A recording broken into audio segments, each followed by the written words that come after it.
Hello, everyone. I'm David Morris, publisher of Lake Drive Books, where we publish books that help you heal, grow, and discover. And I am delighted to be joined today by Lake Drive Books managing editor, Emily Einolander. That's right. Great to have you. Great to have you. This is going to be an inside conversation today. Yes, yes. You'll get a look at our weekly meetings, a Yeah, little bit of what happens. yeah. I think publishing is one of the most mysterious businesses. And Mhm. sometimes it's something that people think they know the game. They feel like they know what goes on. But then the next paragraph, you can tell they're just as puzzled as anybody else. And Right.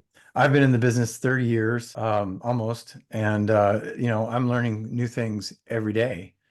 hmm Um, Yeah. Well, and it, it's changing every day too. yeah, it is. Yeah. It's changed rapidly in the Yeah. last 20 years, especially. And even now, Yeah. today, it's changing a lot.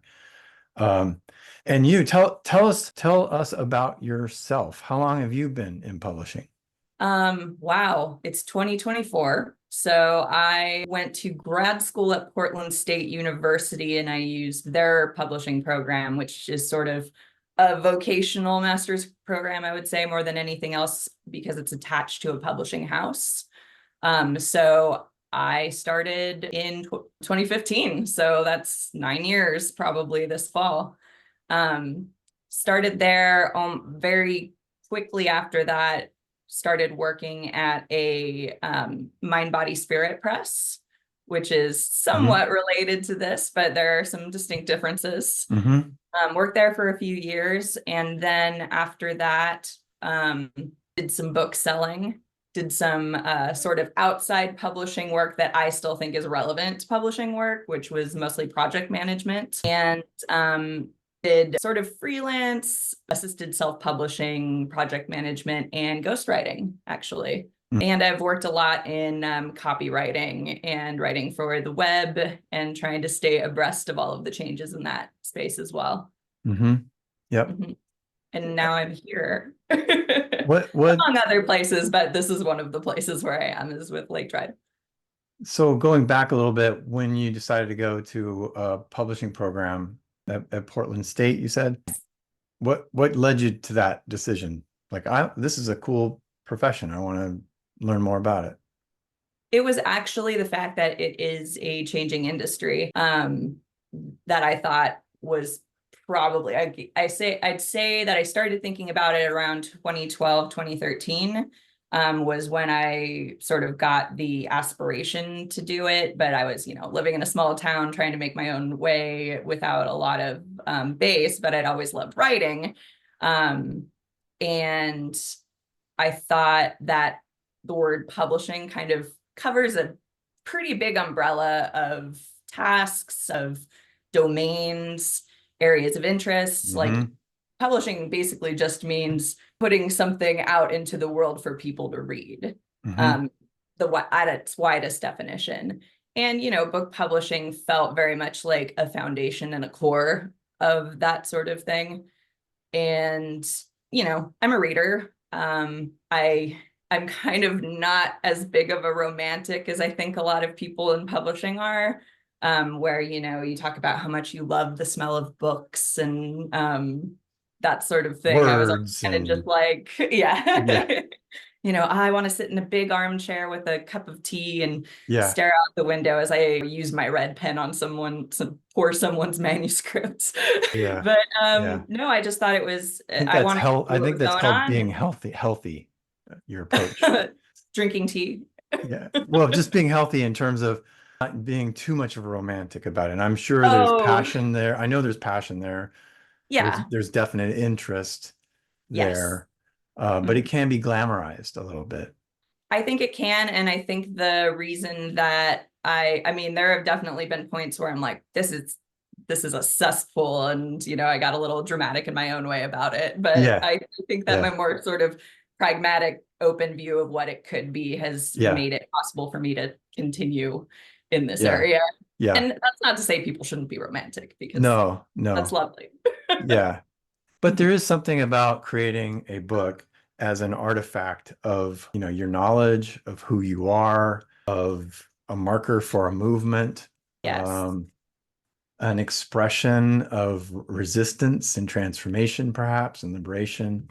And it's the But difference between like an intellectual product and content, because yeah, everybody's making content now. yeah, And I think that a book is or should be ideally much more than that, and much better considered, and more outward focused rather than self-aggrandizing. I mean, I know that yeah, books can be self-aggrandizing, but yeah, yeah. yeah. I'm talking a lot. Sorry. Yeah, no, no, that's the point. So you said that you thought the business was changing a lot, which is what made you interested. What Mhm. what are the changes that you saw then or that you see now that make you still interested? Well, at the time it was, mostly books and sort of like online publishing and sort of the transmedia aspect of books, which, has always been, but before the internet, it was on a sort of different level. Mhm. Um, I mean, and then it adapted into audiobooks, and then I became more aware of all of the sort of like politicized elements of publishing that I hadn't really put a lot of thought into before I got started. Such, And such as sorry, I'll be careful. such as Oh, just, how publishing is over 80% made up of like white affluent workers, yep, and what kind of effect that has on the yep, information that the public sees. And workers' rights and the way that money is handled, yep, and the gatekeeping elements. yep, And I think the fact that like people can self-publish now, and that there are a lot of smaller, mechanisms of people being able to get their books out, and quality books out, is I'm interested in like watching the gatekeeping change. right. Um, yeah. Agreed. Yeah, absolutely. I mean, it's hard to talk about publishing sometimes because you have to speak in generalities, but sometimes that's anything but like publishing. You almost need to like we need examples, because there's so many different, like you said, domains. You used the word domain, I think, earlier. Um, but it's so very true that there is a certain kind of gatekeeping. There's a certain kind of transactional capitalistic element to it. Mhm. Um, there are I worked at HarperCollins, and I have a pretty good estimate as to what those CEOs and those executives are making because I worked among them, and it's crazy money, Yeah. actually. Mhm. Um, that's why I like working at Lake Drive right now because, I don't have the overhead. I don't have that overhead, and we can pass more on to the authors at Lake Mhm. Drive. Not to make a plug, but there's a plug. Um, Well, but it's a collaborative effort, right? yeah, Including finances. So. yeah, yeah, yeah, yeah, yeah, yeah. That is so interesting. Like there's a book on the New York Times right now that a lot of folks are reading. I won't talk about what it is. I mean, it's from a conservative writer. I'll put it that way. I got And that and and information from. the amount of like buzz that creates, because I mean I understand why it creates buzz because it suddenly got popular, but popular among whom is the question you have to ask yourself. And just because it's on the New York Times does not necessarily imbue it with a certain, however you think about the New York Times, it doesn't necessarily ensue a New York Times best-selling book as with something of like strong, robust, um, intellectual value, balanced in its treatments. No. And And it's yet, not and just yet who people, sells the most books yeah. I, necessarily I will either. tell you one thing, like one of the things when I was in Christian evangelical publishing, it always struck me as really, really odd how badly some of those upper echelon authors wanted to hit the New York Times. And Yeah. yet they love to, they also on the other, they'll also turn around and say, we're not, we got to go convert everybody in New York to be Christian. Newsflash, a lot of them already are, but Yeah. or like, that's liberal, that's the liberal world. Oh, but I want my book there on their, Yeah, it, that it's a must have been a funny, lot of it's a funny cognitive dissonance. business that way. Yeah. Yeah. I know that that's one thing that I would hear a lot, is wanting to be on the New York Times bestseller list. And I think that's it's fair to have high goals like that, but just there's so many other things that you can be as an author. Yep. and places where you can find your people and find your readers, and have different thresholds of achievement, if you want to look at it that way, that might be better for you than a New York Times bestseller. Right. Right. Mhm. Yeah. Be careful what you wish for sometimes. Yeah. Yeah. Or Well, like, the dog who chases a car and then catches it. yeah. Yikes, watch out. Yeah. Yeah. So you signed on with Lake Drive Books. Thank you. It's been Thank wonderful. you. I highly recommend Emily, who, by the way, has her own freelance business. Yes. Let's go ahead and plug it now and plug it later. Sure. It's Hybrid Pub Scout, and what I do is I either help develop a book that you're writing, or I ghostwrite the book with you. You're still the author, I'm the writer. Then I help find contractors, editors, designers, who can make it into a beautiful professional book. And then I help you get it up online, and there's your book. So it's assisted self-publishing services is Mhm. what it is. You're kind of someone who could do things from a lot of different angles and help people take every step they need to take. And if it's something that is not something you normally do, or is a little bit further out of your own skill set, or there's others who have bigger depth, then you can also help put them in touch with those and just sort of Yes. project manage the whole thing.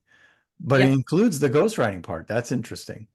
It does. And, that's not always what people want, but Right. the way that I approach it so far, I've only done a few books at this point because it's just me. Yes. Um, the author still writes the book. I'm just sort of the person who organizes it and, makes it mechanically good. Right. Um, it's extremely collaborative. I get to know you really well. It depends. Every author is different. Yeah, Yeah. and there's been some cases where there's like more material given that I sift through on my own, but Mhm. it's not like I just, write a book and all out of my own head and put my name on it. It's like your book. Right. Right. That makes sense. Mhm. Yeah. Which is the fun part for me because I like learning about other people's expertise and ways of thinking. It's enjoyable. It is. It is. That is one of the fun things. I'm working with I know an editor who's working with an ultra marathoner, ultra Mm, runner, and he has some stories to tell just by working on that book. And yeah, it's just fascinating. yeah. That's one of the cool things about being in publishing. You kind of get inside the lives of your authors and their experiences more so than, it's like reading a book on steroids, you really get into it more. You live in it. Yeah, Yeah. you're Yeah. So uh, so you signed on with Lake Drive. You approached me actually at a conference about spiritualities, to use a very generalized word. very generalized. Yeah, it was Yeah, the content warning. right. Um, Someone who I had, Erica Smith, who I'd been in a group of hers, was speaking at it, and I thought, oh, this is in Portland. It's a 45-minute max ride for me to get to this. I should go, and I'm really glad I did. It was kind of, not to overshare about my own spiritual journey, but like I grew up in the church. I left the church and I kind of just didn't do anything with it ever again. But you don't just like lop off an entire part of your life and then in your 30s be a functional human being. You know what I mean? We So I try was like, sometimes, but oh, yeah. people try. I'm at the point where like all of my friends are going to therapy finally. And it was the sort of thing where I'm like, okay, well, I want to like look at this thing that affected my life so much from a different direction. And I went, and there were people who had been through the things I'd been through, but also, completely different experiences. Right. But while I was there, you were at the back selling Lake Drive books, and you gave a little like spiel, for lack of a better word, about it. And I was like, so that's a thing I'm interested in. Yeah. With the And I publishing went, background and yeah. yeah. Yeah. And also just the fact that, as far as I was concerned, there were Christian books and there were not Christian books. Like there was just this big divide. And I was like, oh, this deals with that sort of space in between where a lot of people feel really lonely, don't really have like a handle on the communities they could be part of. And just seeing, the podcast coming into this space, like the different groups of people finding each other, and sort of renegotiating their relationships with spirituality and Christianity in particular, I was like, oh man, I didn't know that there was a place for this. And that's really exciting. So I wanted to know more about what you do and, maybe get involved myself because I felt like I had something to offer there. Yeah. And you do. It's been great working with you, not just in terms of the managing editor parts, which is a lot about scheduling and just keeping a publishing the more or less the production and manuscript management side of books, the book publishing process functioning. There's a lot of just straight up tasks that need to be done. There's a lot of organizational work that needs to be done. We work on a spreadsheet that has it's like a project management spreadsheet that has all these steps of the publishing process. And when people wonder why it takes so long to get a book published, well, there's a lot of steps. And we manage all that stuff together. Writing the manuscript is only the beginning. Yeah. Much less marketing the book once it's out. Yeah. You talked about, people are, I'm not going to remember your exact word, but there's so much like transition and processing that's going on. There's a space where people, it's so true that in the United States in particular, people tend to be really religious or they tend to really not be religious. And there are, whether you want to call either of those conservative or progressive, they're there on both sides in a way. Some might think they're centrist or in the middle, but the reality is we still tend to orient ourselves very much so by a belief-informed identity system in the United States. I believe, I don't believe, or if I believe, I'm not these crazy ones over here, but I still believe in a lot of this stuff, But I feel like I can't talk against those people because everyone's thinking about it as one or the other. Yeah. But to be able to step back and call all of this into question is not something we have a lot of muscles for. Right. Intellectually, emotionally, even. I'm a psych and religion background person, so I call it I call it also developmentally. Okay. We're really struggling to why can't we ask questions? Why do people feel so threatened? Or not just threatened, let's put it this way. Why does asking questions make people feel so uncomfortable?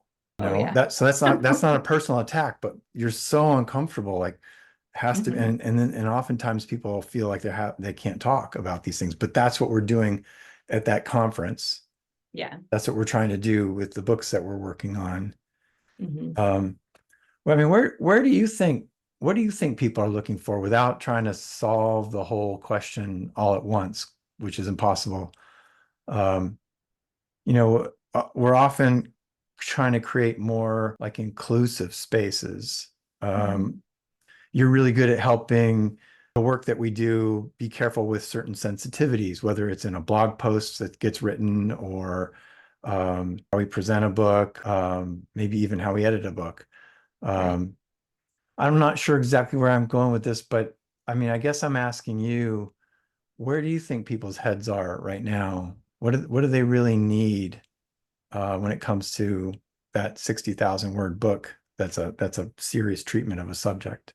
I think that anyone who isn't very attached to either a yes or no vision of the current state of sort of, I guess, politicized Christianity is looking for a place to feel safe and hopeful.